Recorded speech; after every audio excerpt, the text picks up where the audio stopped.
He is shocking everyone. While Jeff Dowtin may be opening up some eyes in Summer League, Nick Nurse is taking a hard look at the Sixers Summer League roster, loaded with talent such as Adem Bona, a guy like Ricky Council IV, who is absolutely shining here, and plenty of other talent that is deep on this Sixers roster. But Jeff Dowtin has been a storyline that I do want to dive into that I think is an interesting twist for this Sixers team. Now, let's not forget that Jeff Dowtin has this relationship with Nick Nurse dating back from their time in Toronto. And now when you look at Jeff Dowtin, he's not a guy that particularly shines in his stat sheets. Taking a look at what he's produced on the court, it isn't something that's going to pop to your eyes. But he is a guy that is just a really solid player.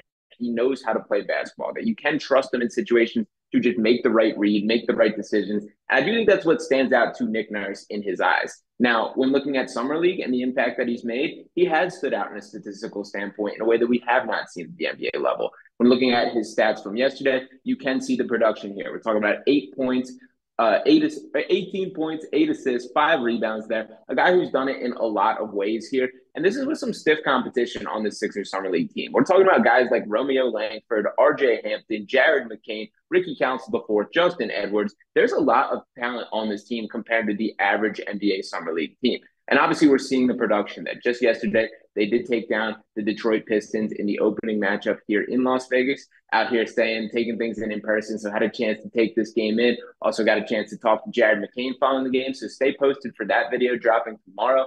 But as far as what Jeff Dowtin brings to his team in the short term, I do think it is interesting to note. Now, when thinking about the whole picture for how he came to Philadelphia, I know I mentioned the Nick Nurse connection. But when looking at the Sixers team, there's a lot of guard competition already. We obviously know about Tyrese Maxey. We know the commitment to Jared McCain that was drafted with the 16th pick there. We know about Kyle Lowry, who's been brought back to this team. But there still is some space on this roster.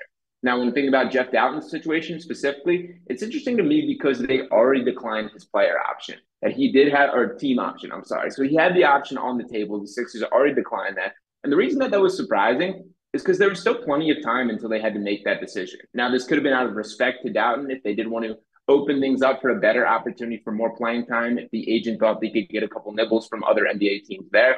But what's particularly interesting to me is they still brought him back on the Summer League team. So it feels like they're giving this guy a legitimate look, a chance to earn a roster spot. And I do think that relationship with Nick Nurse does mean a lot there. Now, one thing about why he's on this team, why it's shocking to me, is because of Jared McCain. That you would think from an organizational standpoint, this Sixers team would do everything to give this guy a chance to earn and play through his mistakes. That meaning Jared McCain there. Give him that opportunity to learn at the NBA level. The fact that Jeff Dowtin is on this roster, to me, spells that they are actually giving this guy a roster look. Now, there are bigger needs on this Sixer team. There's no doubt about it. There still needs to be a true power forward. There still needs to be some rebounding help. Even the conversation about some more wings, I think, would be a good add to this roster. But they've been short on ball handlers for quite some time. And when mentioning just what a high-quality player that Dowtin can be, just a guy that you know is going to make the right decision, can still knock the ball down at an adequate level there, that's a worthwhile player to have within the roster. So I do understand the mindset from the Sixers team. And I also do like that they're leaning in a little bit of this blend of both young guys and veterans. That obviously we see both ends of the spectrum. A young guy like Jared McCain here, and then playing right behind him, a super veteran in Kyle Lowry, who's in his 19th NBA season heading into this year. So you can see how things that there are. Now, Jeff Dowtin's a little bit of that middle ground that would be an interesting addition there. And when thinking about the Sixers team and how things fill out, you're going to need those just innings eater type players that are going to have opportunities to just have those shorthanded games. So we know the Sixers team, injuries are going to pop up throughout the season.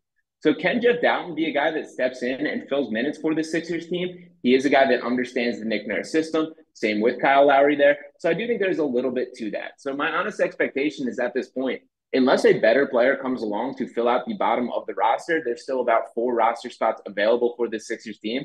I think it's trending towards Jeff Dowtin grabbing one of those spots. Now, when looking at this Summer League team as a whole, and let's jump into those stats from yesterday once again, there's plenty of talent. Ricky Council IV, to me, has been one of the biggest takeaways, that he is fitting onto that too good for Summer League label. And that's a great sign for a guy heading into his second year. We know the story with Ricky Council IV, of him going undrafted.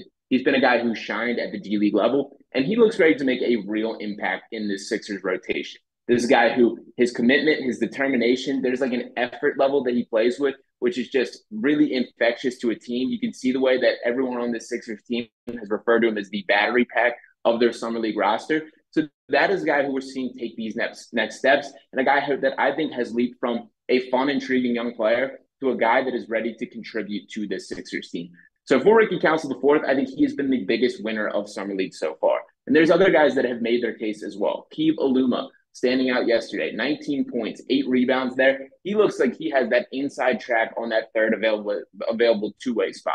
We only saw 14 minutes from Justin Edwards yesterday, who's a guy who could be a potential steal for the Sixers team. A former top 5 recruit who didn't quite find his traction at Kentucky. We're seeing his just confidence grow throughout the Summer League. I'm surprised he did not get more of an opportunity, but it does feel like he's growing confidence in attacking the rim, creating for others. He's a very toolsy player that has the pieces and is beginning to put it together.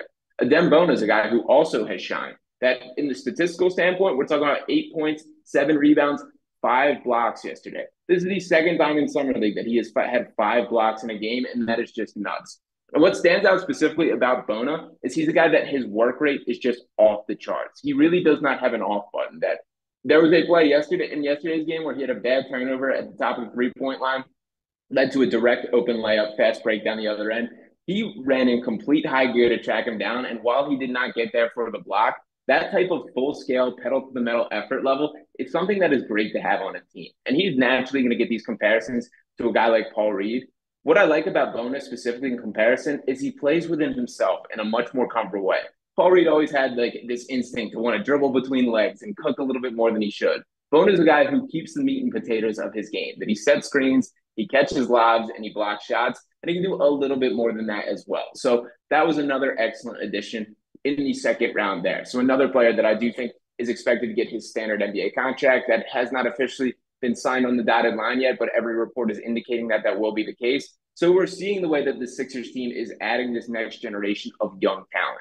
And Jeff Dowtin could also be a guy that is fitting into that equation there, that he could be a player that is a leader of this young pack. When thinking about the second unit or this growing next generation, well, I don't think Dowtin will be a feature piece. He could absolutely be a tone setter for the Sixers team and a guy that can contribute in both the short term, in the minutes where it's necessary, and kind of leading and growing these next players. So for Dowtin, while he may not be a guy that skyrockets as a favorite player or as a dude that is making a notable difference from a night-to-night basis, I do think he's a player who could end up being very important to the Sixers organization. So it will be interesting to see throughout the rest of Summer League. Still a handful more games for the Sixers team to play. They will be back in action tomorrow against the Portland Trailblazers. And the other interesting to note with Dowtin specifically here is he wasn't even expected to be at this Summer League. That initially it was just for Salt Lake City, and then that was it. They extended it and gave an opportunity to travel to Las Vegas, which once again is an indication to me that there is a real look at seeing what this guy can do and provide to the Sixers team. So we will see how things shape out from here, but I'm excited for what Jeff Dowtin could mean to the Sixers team and what he can truly put on the table. We will see if he continues to be the leader for the Sixers team the way it has been in Summer League, but it'll be interesting to see from here. So appreciate all you guys for tuning into this video. We will see what happens with Jeff Dowtin, but for everyone who's tuning in for the first time, make sure you're smashing that subscribe button, dropping a like on the video, and I want to hear from you guys below. Drop your comments. What do you think about Jeff Dowtin? Would that be a waste of a roster spot, or do you think they can do better, or anything else you got on your mind? Appreciate all you guys for tuning in, and talk to you next time right here on Sixers Digest. Peace.